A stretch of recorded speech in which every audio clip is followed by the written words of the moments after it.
જો તમને આ રેસીપી પસંદ આવી તો લાઈક કરજો, શેર કરજો અને સબસ્ક્રાઇબ કરજો. બધાને જય શ્રી કૃષ્ણ. હું શગોડાબેન આહિર સુરતથી આપ સૌનું મારા કિચનમાં સ્વાગત છે.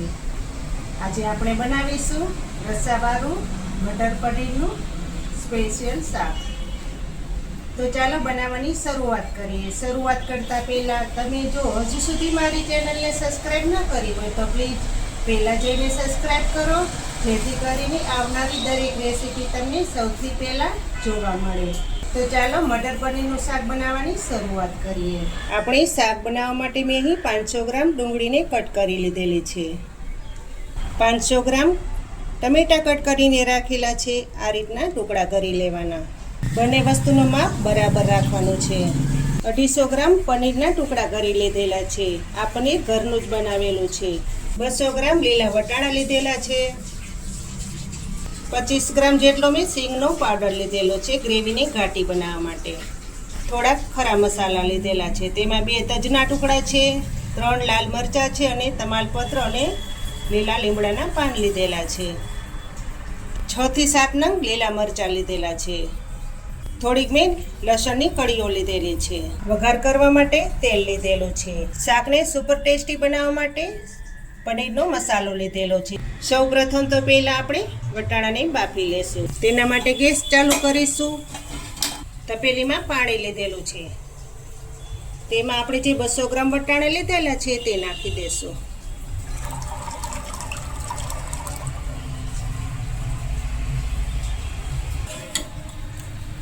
વટાણા બફાય ત્યાં સુધીમાં આપણે મસાલા વઘારશું. ગેસ ચાલુ કરીશું. કઢાઈ એક ગ્લાસ ગરમ થઈ ગઈ છે તો તેમાં આપણે મસાલા વઘારવા માટેનું તેલ નાખીશું.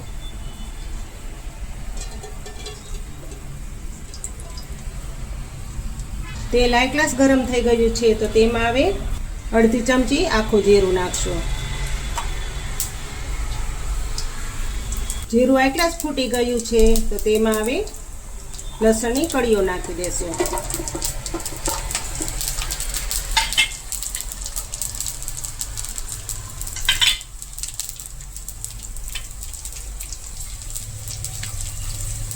લીલા મરચાં નાખી દેશું.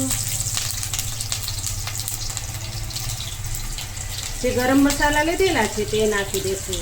તેમાં તજના ટુકડા લીધેલા છે, તમાલપત્ર, લાલ મરચાં અને કડી પત્તીના પાન.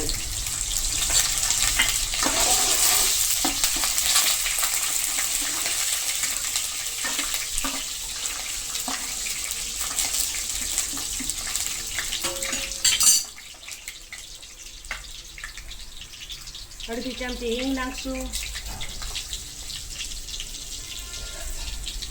તેમાં કાંદા નાખી દેશું.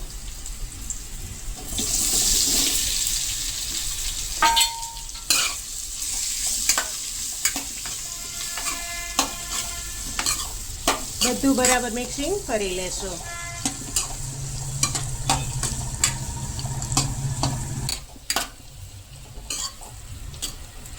કાંદાને થોડાક સોફ્ટ થવા દેશું, પછી ટમેટા નાખીશું.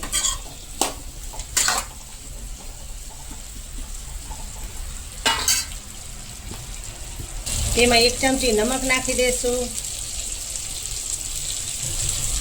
1 ચમચીની ચોથા ભાગની હળદર નાખશું.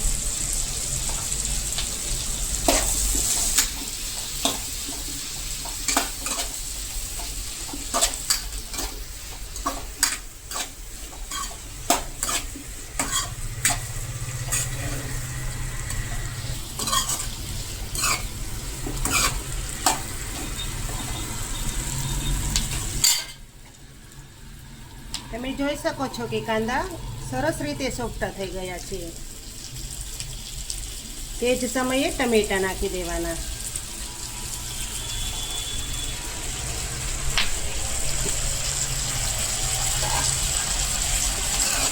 બધું બરાબર મિક્સિંગ કરી લેશું.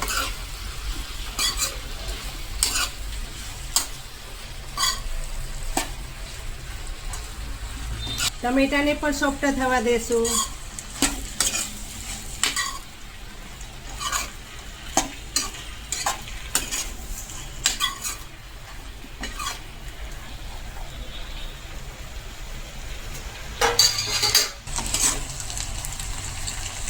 તમે જોઈ શકો છો કે બંને વસ્તુ હાઈ ક્લાસ રીતે સોફ્ટ થઈ ગઈ છે. હવે ગેસ બંધ કરી દેશું અને મસાલાને નીચે ઉતારી લેશું. મસાલાને થોડીક વાર ઠંડો થવા દેશું, પછી પેસ્ટ બનાવશું.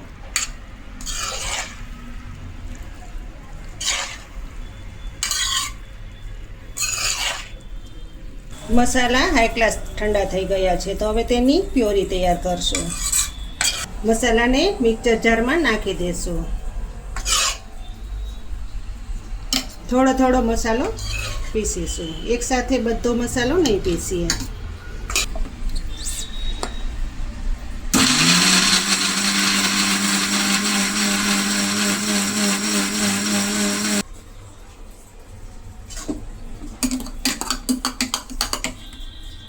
આ રીતની પ્યોરી તૈયાર કરી લેવાની.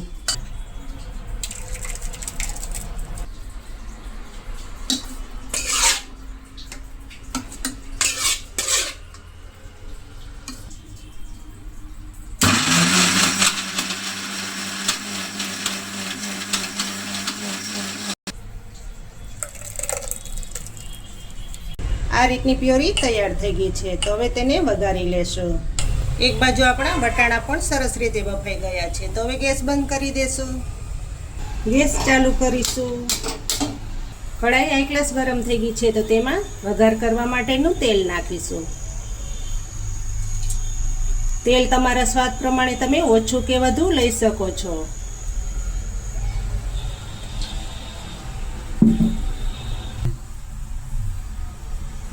તેલ ગરમ થઈ જાય પછી તેમાં આખું જીરું નાખશું, અડધી ચમચી.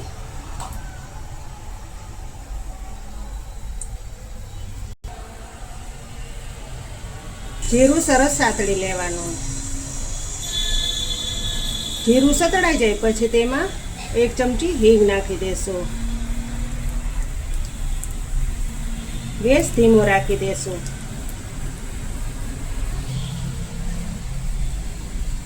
આપણે તેલમાં જ 1 ચમચી કાશ્મીરી લાલ મરચાંનો પાવડર નાખી દેશું, જેથી કરીને શાકનો કલર એકદમ સારો આવે.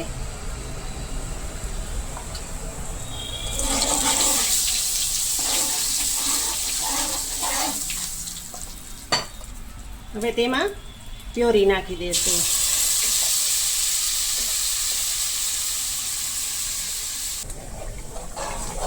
બધું બરાબર મિક્સિંગ કરી લેશું. જો આ રીતે તમે તેલમાં ચટણી નાખશો એટલે કલર એકદમ સરસ આવશે. અડધી ચમચી નમક નાખી દેશું.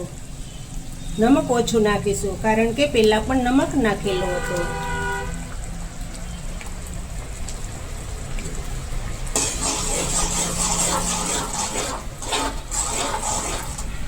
પ્યોરીને સરસ રીતે સાતળી લેશું. જ્યાં સુધી તેલ અલગ ન પડે, તેલ ન ફૂટે ત્યાં સુધી સાતળવા દેશું.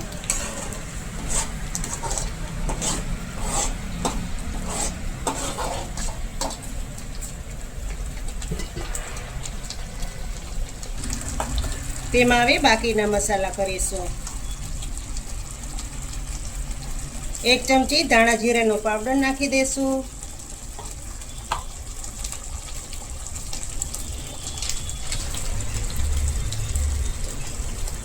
અડધી ચમચી ગરમ મસાલો નાખશું.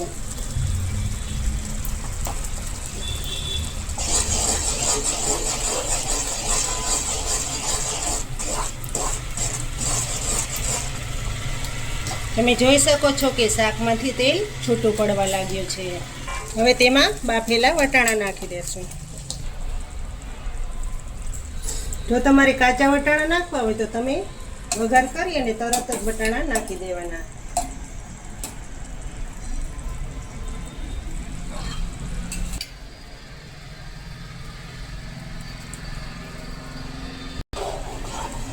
ઉપરથી થાળી ઢાંકી દેશું, જેથી કરીને વટાણા સરસ રીતે પાકી જાય મસાલાની સાથે.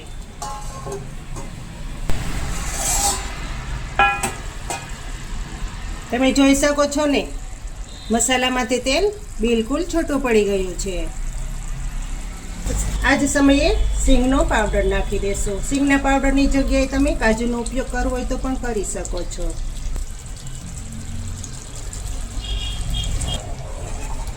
સિંગના પાવડરથી ટેસ્ટ ખૂબ જ સારો આવે છે.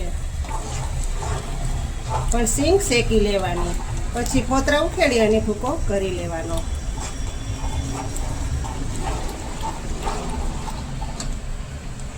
હજુ 2 મિનિટ ઢાંકી દેશું, જેથી કરીને સિંગનો પાવડર સરસ રીતે શેકાઈ જાય.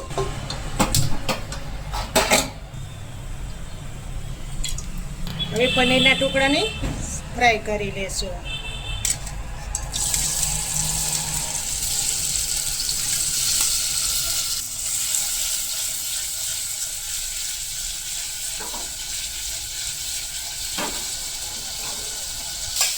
આ રીતે તમે શેકીને પનીર નાખશો એટલે એકદમ સરસ થશે.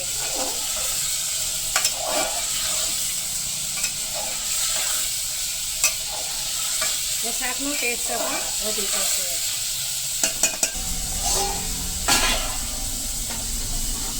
હવે આ પનીરને આપણે શાકમાં નાખી દઈશું. તમે પણ આ રીતે ચોક્કસથી શાક બનાવશો. ખૂબ જ સ્વાદિષ્ટ શાક તૈયાર થાય છે.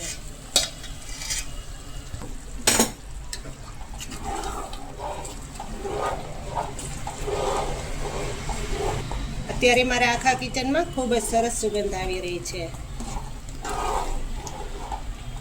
જોઈ શકો છો ને, જોતા જ ખાવાનું મન થાય તેવું મટર પનીરનું શાક તૈયાર થયું છે.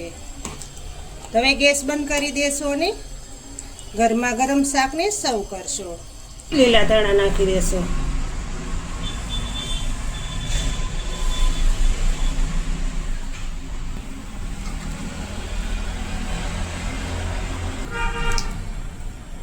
જોઈ શકો છો ને, હોટલને પણ ટક્કર મારે તેવું શાક તૈયાર થયું છે.